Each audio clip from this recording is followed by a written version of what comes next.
What will Africa look like by 2050? Will the present tale of missed opportunities persist? Or will the continent become a superpower securing a pole position in the new race to reach new frontiers of technology and of our imagination? Will it, for instance, become a leading spacefaring continent? Today's forecasts paint a dire picture of the continent's future. Conflict, poverty, unemployment.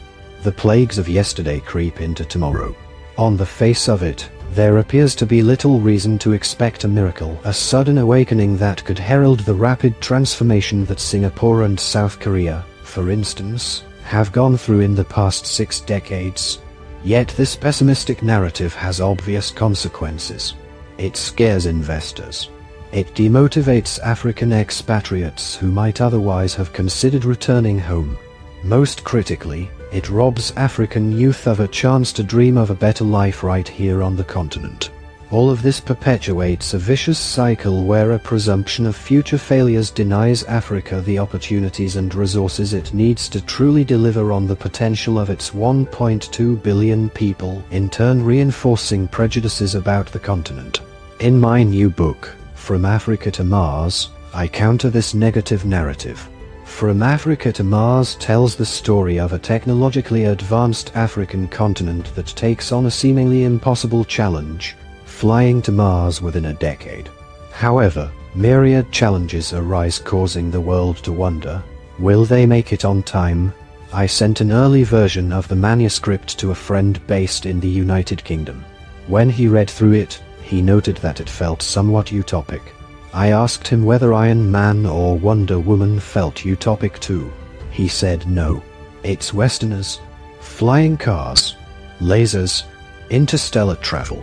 They can do all that, he said, pausing and cocking his head before adding, would you ever get on a rocket built by an African? He probably meant it as a joke, but his query showed just how much the cancer of stereotypes has metastasized.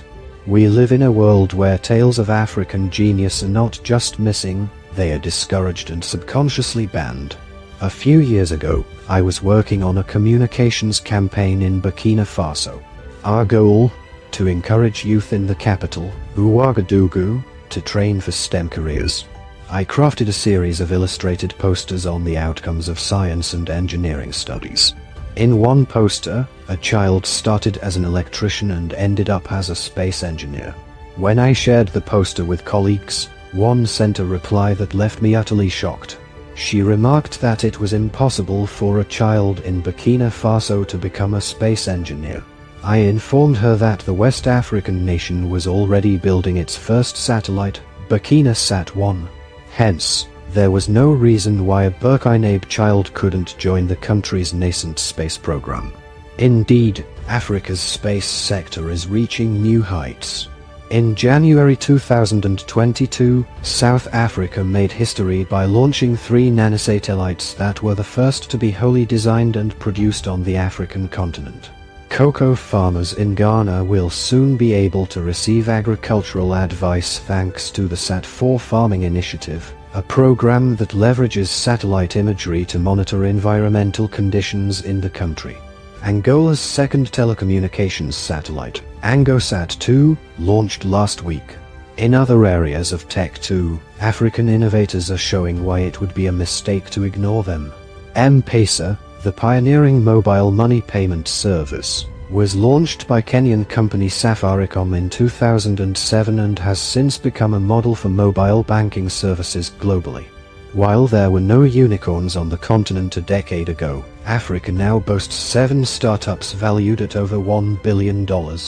More than 600 tech hubs across the continent support startups, and in 2021 alone, African startups attracted more than $10 billion in funding. Africa urgently needs nuanced future narratives that, without masking the challenges that the continent faces, deviate from the standard scripts of refugees on boats and rebels in bushes.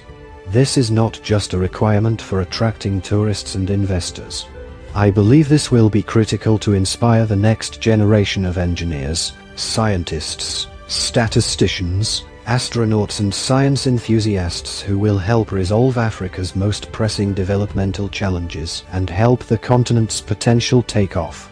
The views expressed in this article are the author's own and do not necessarily reflect Al Jazeera's editorial stance.